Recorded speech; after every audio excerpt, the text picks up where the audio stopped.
विश्वास, भरोसा। परिचय, इंट्रोडक्शन। विश्वास के बिना जीवन की कल्पना नहीं की जा सकती और ये भी सत्य है कि हम हर किसी पर आसानी से विश्वास भी नहीं कर सकते, लेकिन इसे किसी भी हाल में अनदेखा नहीं किया जा सकता है।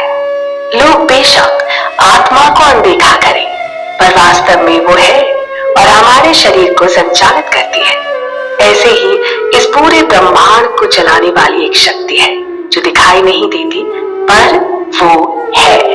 हम उस शक्ति पर अविश्वास नहीं कर सकते। मन में हजारों विचार आते हैं जो दिखाई नहीं देते, पर वो भी जीवन की पूरी दिशा बदल सकते हैं।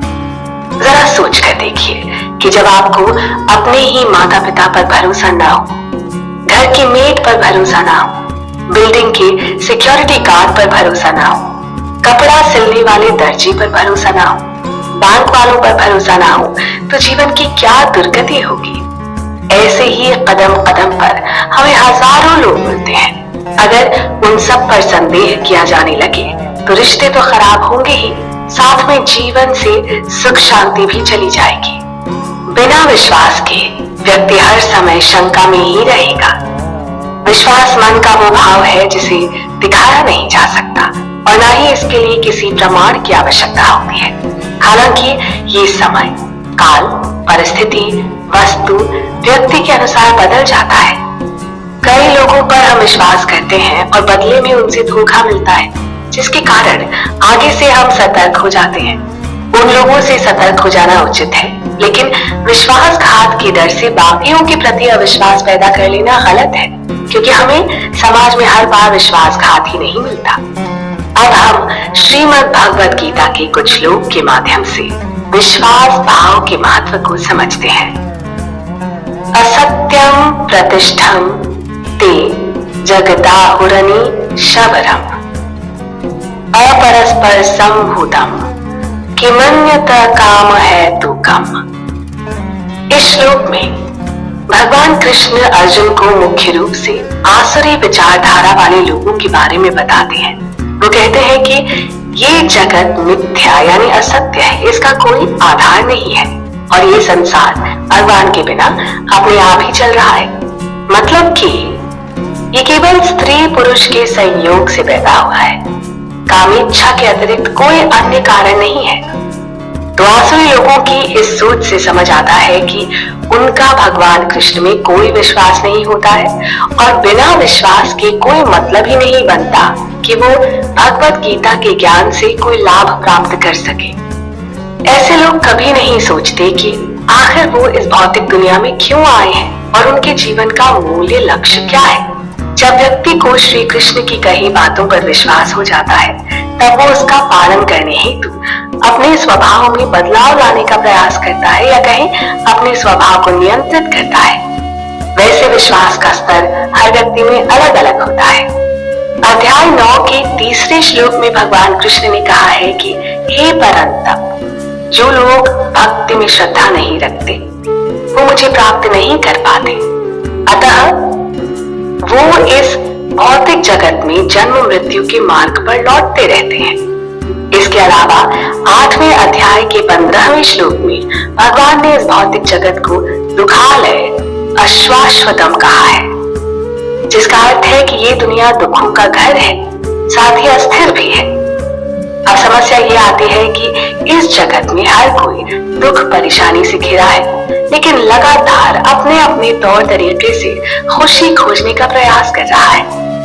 बहुत से लोग इस दुनिया को एक बड़ी सुंदर जगह मानते हैं। वो सोचते हैं कि बस मेहनत करके अच्छे से जीवन यापन करने ही तो सामान जुटाना है, उसके बाद वो मजे से जीवन जी सकते हैं।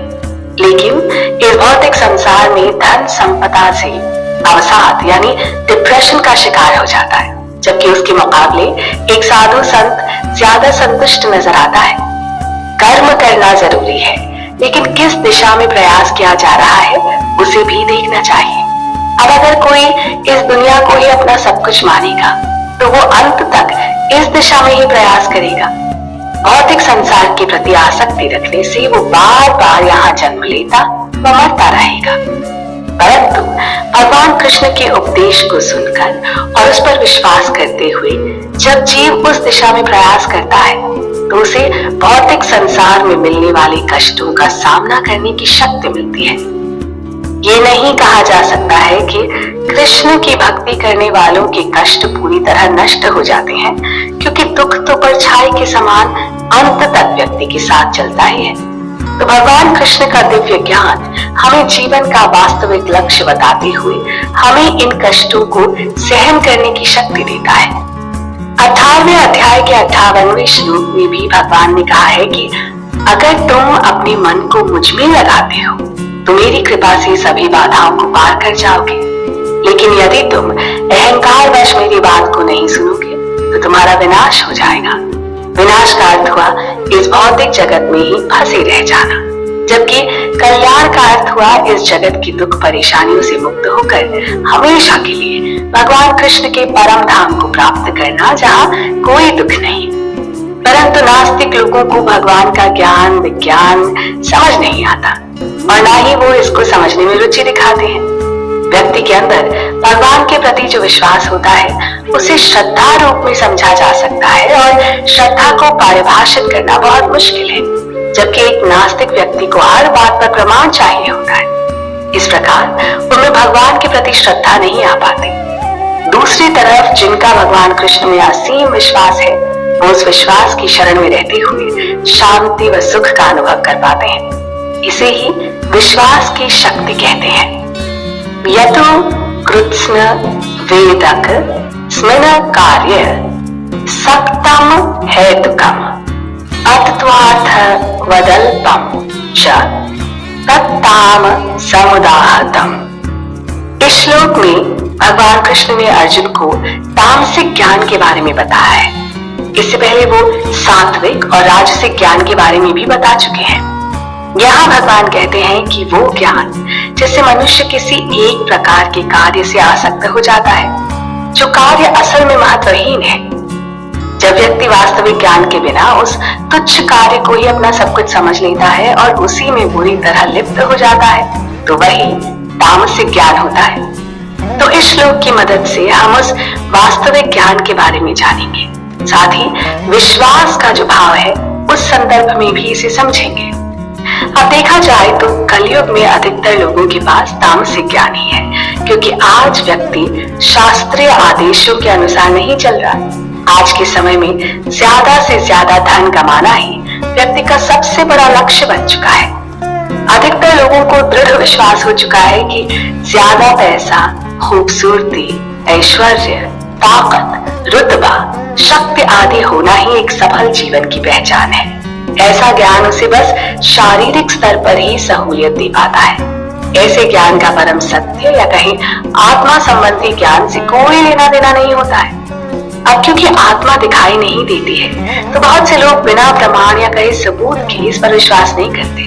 उनका विश्वास विज्ञान पर होता है जो प्रमाण पर आधारित है और सिर्फ पदार्थ पर भरोसा करते हैं। मतलब ये मानना कि पदार्थ यानी मैटर से परे कुछ भी मौजूद नहीं है। इसे कट्टर भौतिकवादी सोच कहा जाता है। ये लोग भगवान को मात्र कल्पना या कहीं अंधविश्वास समझते हैं, जबकि भगवत गीता में भगवान श्री कृष्ण ने पदार्थ के साथ आत्मा तत्व का भी ज्ञान दिया है। भगवान के पास असीम शक्ति है। अगर चाहते तो वो सबकी बुद्धि में आत्मा के इस ज्ञान को उतार सकते थे, लेकिन उन्होंने हर एक को चुनाव का या कहीं इच्छा करने की स्वतंत्रता दी है। इसी स्वतंत्रता के चलते भौतिकवादी लोग आसानी से आत्मा तत्व को अनदेखा कर देते हैं और अनुचित कारण का उपयोग करके समझा देते हैं कि पदार्थ में चेतना का अभाव होता है। परंतु सच तो ये है कि भगवान की चेतना से ही सब कुछ प्रकट हुआ है, फिर चाहे वो पदार्थ हो या जीवात्मा। साथ ही श्री कृष्ण ने आत्मा को पदार्थ से उत्तम बताया है, जिसके बिना ये शरीर कार्य नहीं कर सकता। शरीर के खत्म हो जाने के बाद भी आत्मा हमेशा बनी रहती है। परंतु तामसिक ज्ञान को धारण किए व्यक्ति का विश्वास होता है कि ये शरीर मेरा है। वो इस ताज्य भौतिक शरीर को ही अपना स्वरूप मान लेता है। मूर्खता के कारण ही वो ऐसा सोचता है, जबकि वास्तविक ज्ञान तो ये है कि शरीर और आत्मा दोनों अलग अलग है। तो व्यक्ति को इस तामसिक ज्ञान से ऊपर उठकर सात्विक ज्ञान को प्राप्त करना होगा, जहाँ व्यक्ति को जीवन का वास्तविक लक्ष्य पता चल सके। और ये तभी संभव है जब भगवान श्री कृष्ण पर पूर्ण रूप से विश्वास किया जाए।